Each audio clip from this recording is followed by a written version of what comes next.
उत्तर प्रदेश में हुए निकाय चुनाव के नतीजों के बाद एक बात साफ हो गई है। उत्तर प्रदेश का मुस्लिम वोटर अब आंख बंद करके सपा और बसपा को वोट नहीं करने वाला।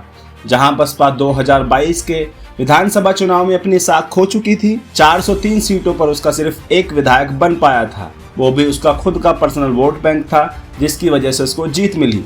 वहीं दूसरी तरफ उसी चुनाव में सपा को मुस्लिमों का लगभग 100% वोट मिला। विधानसभा के चुनाव में सपा को 111 सीट पर जीत मिली थी। 8 सीट इसके सहयोगी पार्टी लोकदल की थी। और अगर इन सीट का विश्लेषण करें तो हमें पता चलता है कि इनमें से 32 मुस्लिम विधायक बने और 2 विधायक मुस्लिम लोकदल की सीट से बने। पूरे उत्तर प्रदेश में अगर बात करिए तो लगभग 115 विधानसभा सीटें ऐसी हैं जिन पर मुस्लिम वोटरों का दबदबा है, यानी वो अपने दम पर सीट जिता देते हैं। और हुआ भी ऐसा ही। लोकदल की 8 सीट मिलाकर टोटल 119 सीट में से ज़्यादातर सीट ऐसी हैं जिन पर मुस्लिमों की वजह से जीत मिली थी। उत्तर प्रदेश में असदुद्दीन ओवैसी की पार्टी AIMIM ने भी 2024 के चुनाव में अपने कैंडिडेट उतारे थे, लेकिन समाजवादी पार्टी ने इन पर भाजपा की बी टीम होने का धब्बा लगा दिया और उन्हें मैदान में जमने ही नहीं दिया।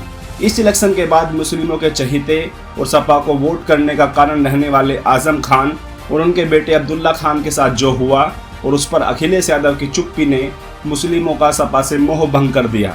और रही कसर अतीक अहमद और उसके बेटे की मौत ने पूरी कर दी। इस पर भी अखिलेश यादव चुप रहे।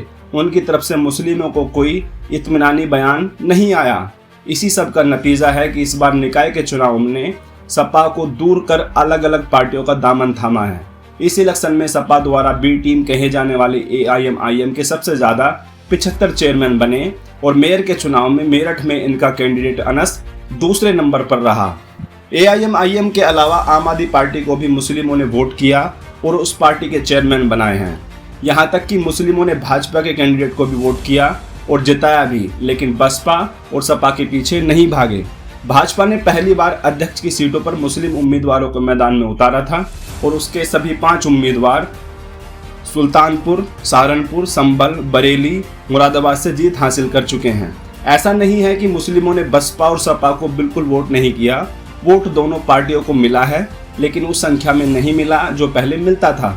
मुस्लिम इस बार चारों तरफ बिखर से गए हैं। किसी एक पार्टी से हट जाना सही भी है, लेकिन चारों तरफ बिखर जाना मुस्लिमों की राजनीति के लिए खतरनाक भी। मुस्लिमों के एक बड़े शुभचिंतक का कहना है कि हमारे नेतृत्व को कम से कम नींद से जाग जाना चाहिए, नहीं तो उत्तर प्रदेश में अगले आम चुनाव तक हम राजनीतिक पतन के करीब पहुंच जाएंगे। अब तक के लिए इतना ही। वीडियो अगर अच्छा लगा तो लाइक करें, चैनल को सब्सक्राइब कर लें। धन्यवाद।